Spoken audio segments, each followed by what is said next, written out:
Crowds are about to be insane at Disney World, but you've spent a lot of time, money, and energy planning your next Disney trip, so let's make the most of it. With summer just around the corner, we're about to enter busy season here at Disney World, so here's some tips to help you thrive during this hectic season and do Disney right. Now, the crowd levels will kind of ebb and flow depending on the day, with weekends obviously being a little bit busier than weekdays.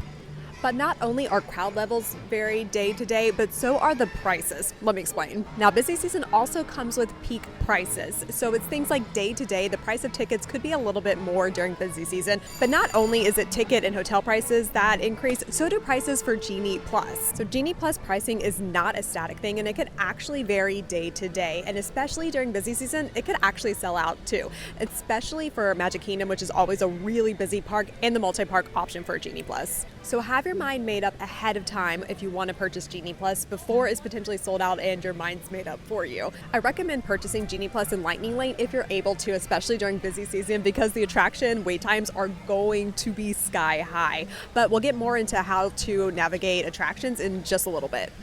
Now, what exactly is busy season at Disney World? Admittedly, there's getting fewer and fewer times in between where there's much of a lull, and it's just kind of getting overall busier in general. But typically it starts with spring break and Easter, and then there's a little bit of a lull, but then quickly we get into cheer and dance competitions at the Wide World Sports, and there's like a Run Disney event in there somewhere, and then before you know it, it is summer, which is definitely peak season with people coming down to Disney World for their summer vacations. This isn't to alarm you, it's just to kind of set expectations, knowing that if you're going to be here for the next couple months, it's probably going to be busier, because I think setting expectations is really crucial for having a Disney day that is magical, not miserable.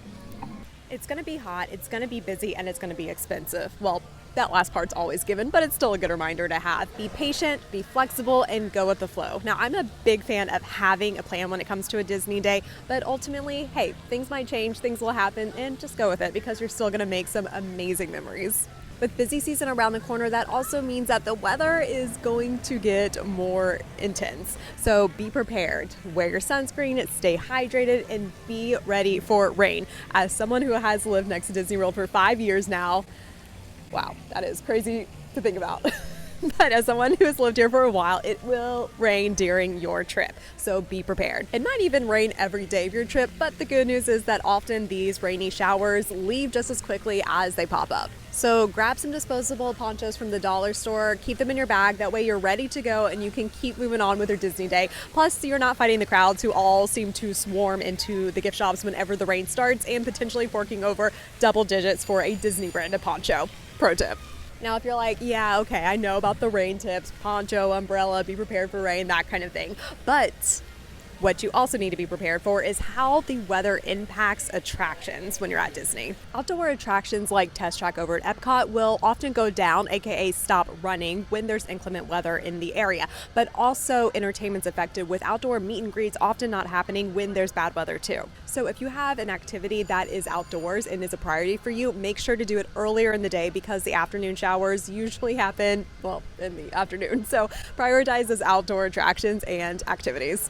Also, with that in mind, think about going to the earlier shows of things like the Castle Show at Magic Kingdom and the earlier Festival Fantasy Parade when they start running two of those, which they often do in the busy season. That way you're trying to see that entertainment ahead of inclement weather potentially rolling in. Also, keep in mind that when we're talking about inclement weather, it's not just rain, it's actually lightning that impacts things. So it might be a sunshine and blue skies kind of day, but there's still lightning in the area, and that's why entertainment or a ride is down. So if something you're looking forward to doesn't happen because of weather, that can totally be frustrating, but just remember the cast members are doing their best to keep you safe, and now you'll have more awareness because you are a smart Disney goer. Also, if there's bad weather and it's just raining, no lightning, you might be in for a fun treat at Magic Kingdom, which is the Rainy Day Cavalcade, where the characters come out in rainy day gear, and it's just a fun little Disney moment. If you happen to ever catch it, it's super cute and fun and just a little something extra for your Disney day, and I'm all about having those little special moments at Disney, which is why I bring you tips to help you keep creating magical memories. With all this talk of scorching temperatures and rain, it's bound to lead to a couple of meltdowns. Maybe from a kiddo or even you. Hey, we've all been there.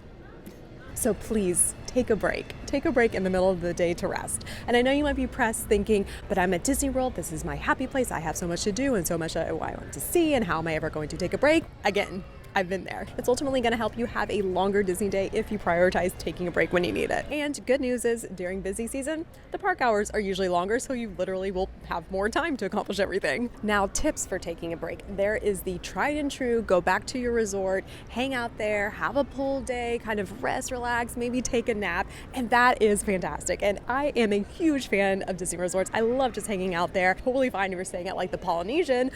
However, if you're like me and my family who are often staying at the All-Stars, that could actually take up a big chunk of your Disney day. So instead, take advantage of a longer indoor attractions like the Carousel of Progress at the Magic Kingdom, the American Adventure at Epcot, and here at Hollywood Studios. Oh, right. Now, another option is to enjoy Disney Resort, but not necessarily the one you're staying at. Whenever you need a break, a great opportunity is to go check out a neighboring resort. So maybe grabbing coffee at the Joffrey's or the Contemporary, or checking out the Abracadabra or the Boardwalk or some other Disney lounge will be a great opportunity for you to experience a little bit of something differently at Disney and get some AC and time to rest, because that will do wonders for you. Trust me. Now, another option is, whether you choose to stay in the park or check out a neighboring resort, is to maybe plan a sit-down meal for those times that you think you might need a break. So maybe that's like having a late lunch around the 2 o'clock time at a sit-down restaurant. That actually brings me to another point.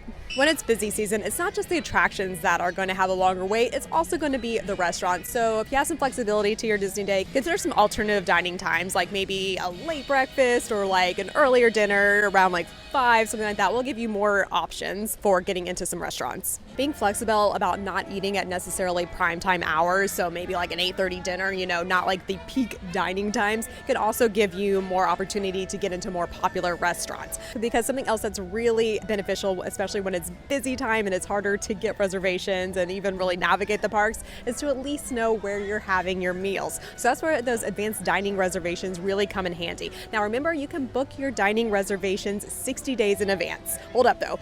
If you are staying on Disney property, you can start booking your dining reservations 60 days in advance from the day of your first check-in. Say you're saying June 1st through June 8th, and you are, I should have just done some math. What's 60 days before June 1st? Let's just say it's April 1st. So on April 1st, you can start booking your reservations, but you don't have to go April 1st to book for June 1st, April 2nd to June 2nd. When it hits April 1st, that 60-day mark, you can book for your entire week of vacation. Oh, up to 10 days. So if you're fortunately staying more than 10 days at Disney, A, that's amazing. B, just know that you can book up to 10 days starting at that 60-day window. Confused yet? Yeah, it's a lot. But to make it a little bit more likely that you're going to get the reservation you want, also bear in mind that reservations open at 6 a.m. Eastern time. So if you are really gung-ho on getting a specific restaurant, 6 a.m. Eastern time, 60 days from the first day you are checking in, will set you up for as much success as possible, but maybe not some sleep, but hey, you'll get the reservation you want most likely. Another tip to better your odds of getting the advanced dining reservation you want, you can search for dining reservations now for a window of time, whereas before you had to just search day by day. Now you can look for multiple days, so makes it a little bit easier and maybe opens up a bit more options for you. Now, on to wait times. They're going to be high. It just is what it is. But what you can do is use things to your advantage, like extended evening hours if you're staying at a deluxe resort, the early theme park entry for, any Disney resort, and using things like Genie Plus. Also, if you're open to it, there's definitely an additional cost, but the after hours event allow you to get into the park for 3 hours after it's closed, and there's reduced capacity. So there should be less wait times. I haven't been able to go to one recently. I did a couple years ago, but I do remember it being a really great experience. So if getting on rides and having shorter wait times is a priority for you, that could be an option as well. And if you're looking to spend your money elsewhere, say some yummy Disney food or the latest mouse ears, who could blame ya? Try instead getting in line for rides during fireworks or other nighttime events, or right as park closes, because you want to maximize your time at Disney, which is why I made this whole video here about strategies that help you avoid some of the biggest time wasters at Disney. Until then, I'm Molly, and I'll meet you on Main Street.